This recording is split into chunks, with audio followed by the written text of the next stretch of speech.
Cubs end April with ugly finish at Fenway, and in first place. After the shortest off-season in baseball, talk of World Series hangovers, an emotion-filled banner-raising, multiple ring ceremonies and spending all but 11 days of April on the road, the Cubs ended the month a half-step behind the Red Sox Marco Hernandez.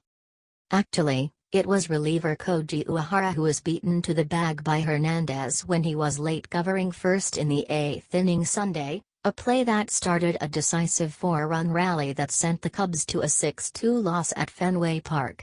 It was their third loss in 4 games to finish April. Depending on the Twitter rant you trust more, the Cubs enter May as anything ranging from a mediocre to a really bad team.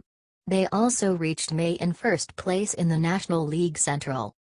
They got to the second month of the season without a player on the disabled list and with right-hander Kyle Hendricks, the Major League air leader last season, looking closer to his 2016 self after a 6-inning no-decision. With everything that happened this month and being on the road a lot, I will take what we did right now and get on back home and try to build upon it, manager Joe Maddon said of his 13-11 team.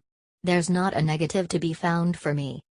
The Cubs haven't gotten off to the kind of 25-6 start that set the tone for last season and seems to be a benchmark for critics. A starting rotation that returned almost intact has lagged behind its 2016 pace. But the bullpen has surged since Stutter stepping out of the gate, with the 8th inning Sunday snapping a 17-inning scoreless streak for the relievers. The Cubs have given up 22 first-inning runs in their last 12 games, including 2 Sunday, but they're scoring just more than 5 runs a game, up slightly from last season. Of the Cubs' 11 losses, 2 have come on walk-off plays. In 7 of the 9 others, they had the potential tying or winning run at the plate in the final inning. Hendricks, who gave up only 1 hit after the Red Sox 2-run first, called the first month of the Cubs' title defense a little weird. "We're just trying to find our way a little bit," he said. "Starting a new year, it was a quick turnaround for a lot of us.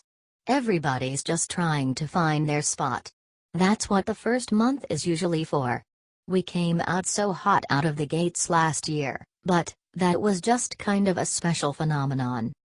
Consider that in 2015, the Cubs got off to a more similar 12-8 start in April. That team won 97 games. Usually, this is more what you kind of expect," said Hendricks, whose velocity ticked up for the second consecutive start, making his changeup a swing-and-miss pitch. "But being able to still win games is obviously a really good sign because we're not clicking on all cylinders. Once that all starts happening and the weather starts warming up, I think everybody will start rolling."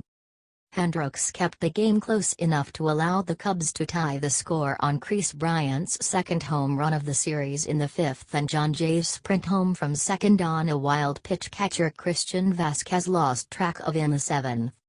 But after Uehara opened the 8th with the late arrival at first, the Red Sox eventually loaded the bases with none out. 1 run scored on a wild pitch, another on an infield tapper and 2 more on a throwing error by Addison Russell. "I'll take a 5-4 road trip, I will," Maddon said. "I'll take a winning month, I will." He said he expects the surge to be just a matter of time. "Who knows?" he said. "We might have another 25-6 run in us."